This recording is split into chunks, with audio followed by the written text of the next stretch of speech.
Halo YouTube, ketemu lagi bareng gue PJ. Di video kali ini gue mau unboxing dan sedikit review sebuah head unit Android dari Nakamichi. Ini tipenya yang Legend Advance Mark II. Ini gue beli yang 9 inci dengan RAM-nya itu di 6GB dan storage-nya di 256GB.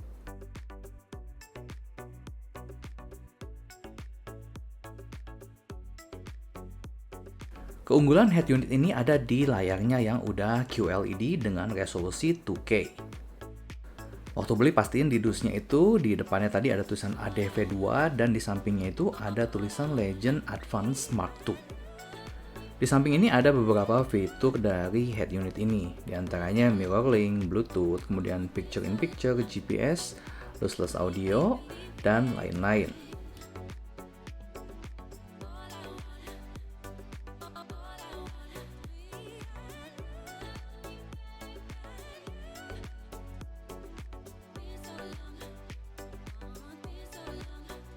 Dan di sebelah sini juga ada spesifikasi dari head unit ini. Teman-teman bisa pause dulu kalau misalnya mau baca.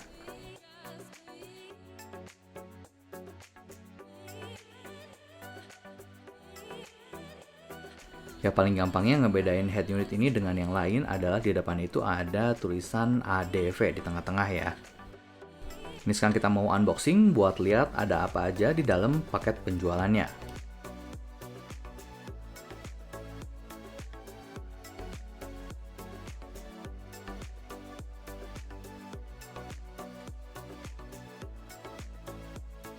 Di paling atas ini ada manual book dan ada juga kartu garansi.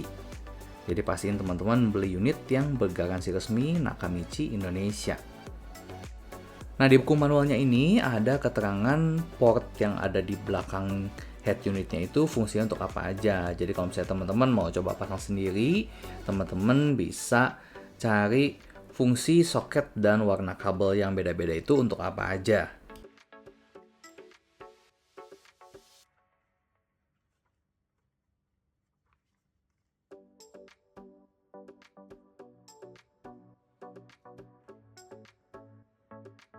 Nah ini untuk kartu garansi ya, ini head unitnya bergaransi resmi dari Nakamichi Indonesia, ini garansinya 1 tahun.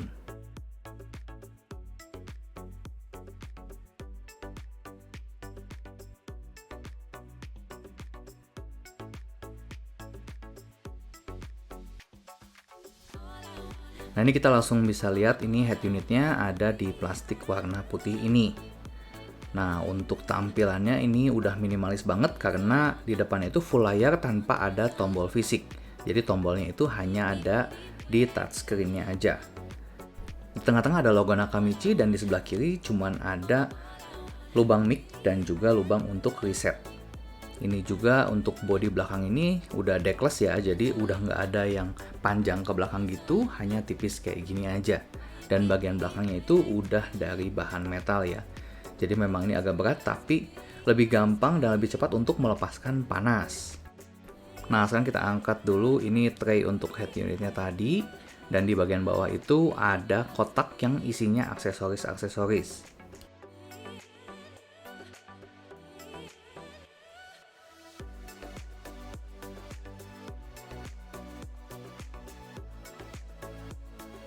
Nah ini untuk kabel-kabel dan aksesoris yang kita dapetin di dalam paket penjualannya.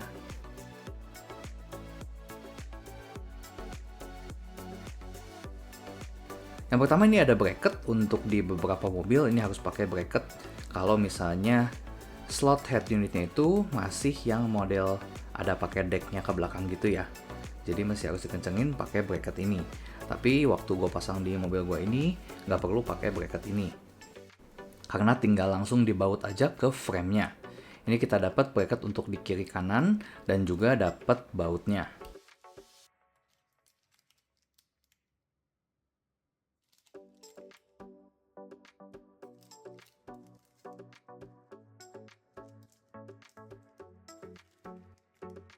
Yang selanjutnya ini dapat antena untuk GPS ya. Jadi kalau misalnya nanti teman-teman buka Maps itu GPS-nya itu udah langsung dari perangkat ini ya. Jadi nggak perlu ngandelin GPS dari handphone lagi.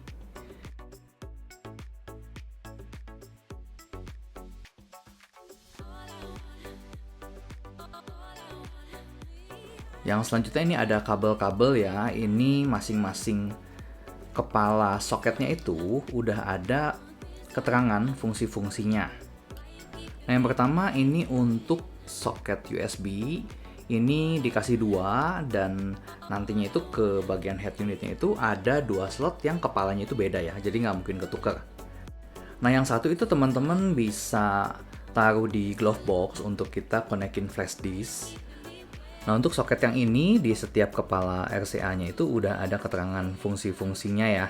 Jadi teman-teman bisa sesuaikan dengan kebutuhannya teman-teman. Ini ada untuk aux, ada untuk subwoofer, dan ada untuk video juga.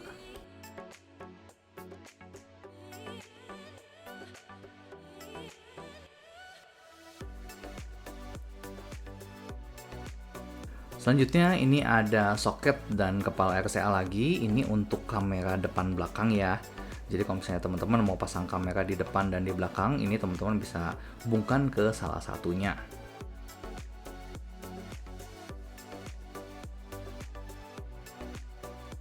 Nah, selanjutnya ini yang soket untuk kabel utama yang nantinya dipasangkan ke sistem kelistrikan mobil. Nah, selanjutnya ini ada soket lagi dan kepala RCA. Ini kalau nggak salah, ini untuk ke speaker belakang ya. Nah, itu tadi kabel-kabel yang kita dapetin di paket penjualannya. Jadi kalau misalnya teman-teman beli online, teman-teman bisa cek apakah kabel-kabelnya udah lengkap atau belum.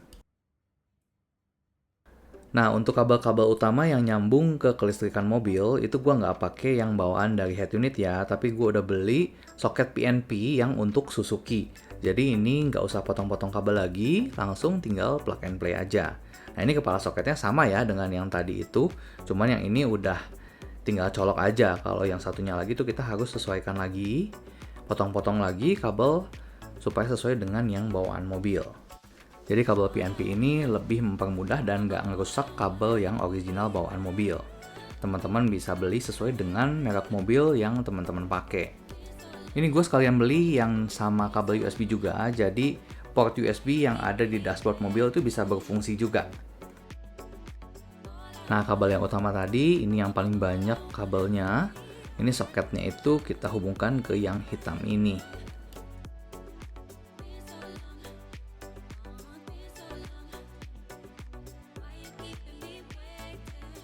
Nah, selanjutnya teman-teman juga perlu beli frame. Ini disesuaikan dengan merek mobil yang teman-teman pakai.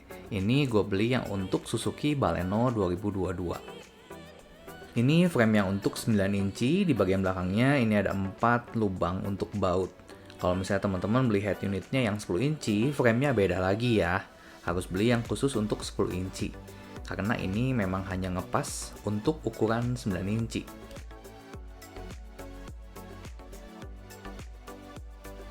Nah, ini setelah head unitnya masuk ke frame-nya, ini benar-benar seamless ya, jadi kelihatan kayak menyatu dengan frame-nya.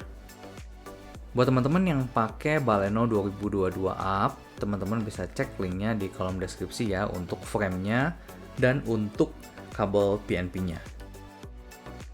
Nah, selanjutnya gue bakal tunjukin ini untuk menu dari head unitnya. Ini memang tampilannya nggak bisa diganti-ganti ya. Jadi ini memang cuman kayak gini aja untuk tampilan layar utamanya.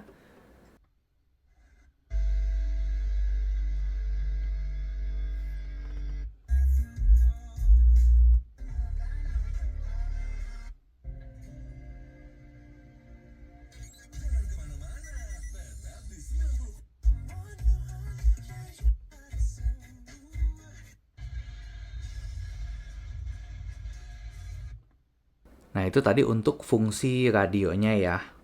Nah, ini untuk yang RAM-nya 6GB dan storage-nya 256GB. Untuk perpindahan antar menunya ini bener-bener nggak ada lag ya.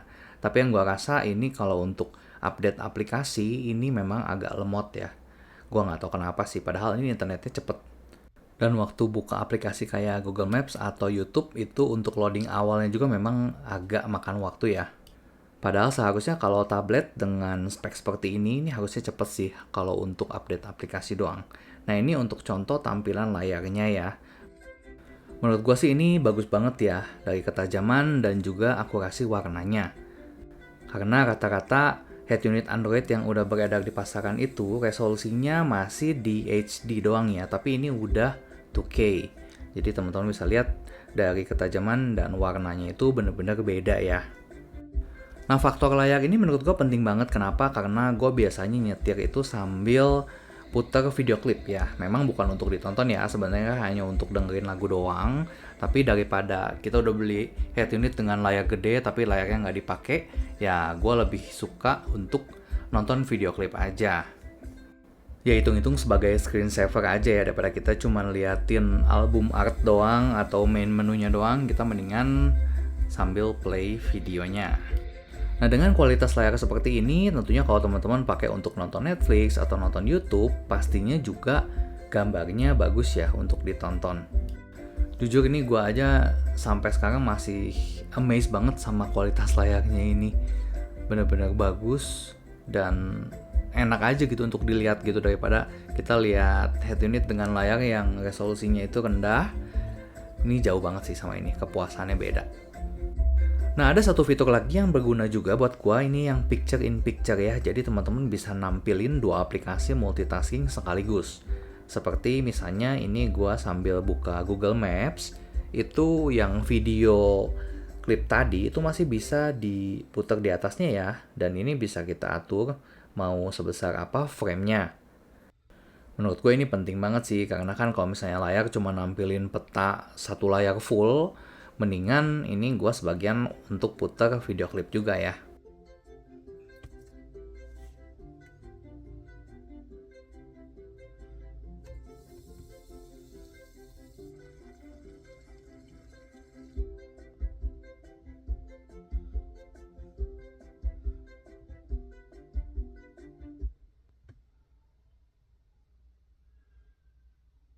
Nah, sekarang kalau misalnya maps-nya kita kecilin, ini bisa juga multitasking dengan video klip tadi. Cuman ini kebalik ya, kalau tadi kan video klipnya yang kecil, nah kalau sekarang ini maps-nya yang kecil. Jadi tampilan utamanya itu di video klipnya. Dan untuk maps-nya itu bakal hanya kecil doang muncul di situ. Dan ini juga bisa kita pindah-pindahin dan bisa kita kecilin atau besarin ukurannya ya untuk maps-nya.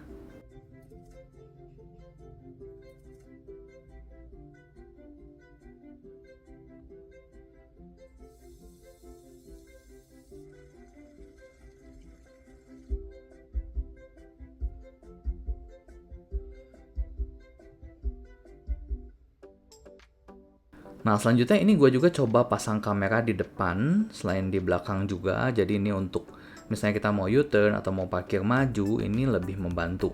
Dan ini head unitnya udah support juga. Bahkan kalau teman-teman mau pasang kamera 360, ini head unitnya juga udah support ya.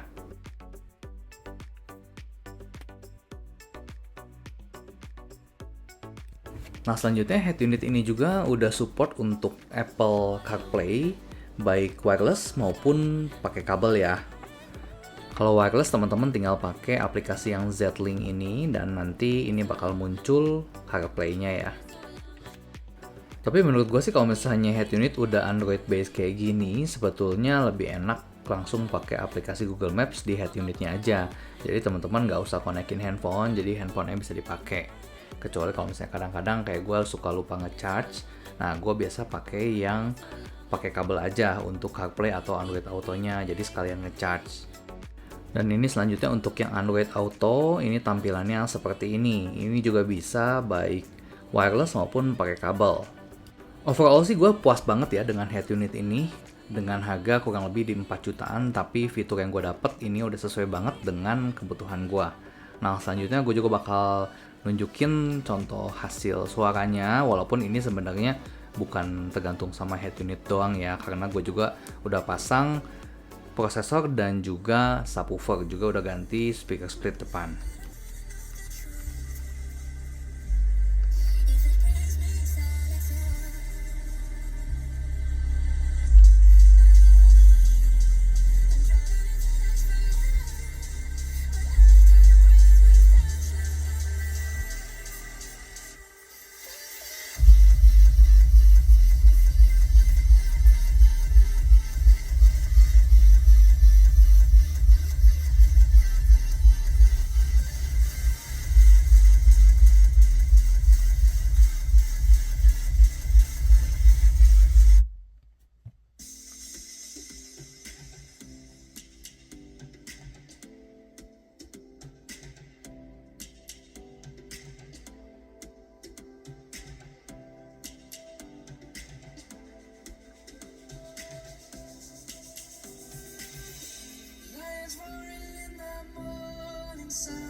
Searching for a longer day. People feeling like the light has just come. We must never stop the way. Yeah. First you hear my name, gasping to life. Life is happy, but it's so insane. We must merely make this straight. Savannah, I'm coming home. Savannah, we'll never be alone. Savannah. Oke, sekian dulu videonya. Kalau misalnya teman-teman masih ada pertanyaan, teman-teman bisa tulis di kolom komentar di bawah. Untuk proses pemasangan, gue bakal satuin di video instalasinya nanti. Untuk link pembelian, teman-teman bisa cek di kolom deskripsi.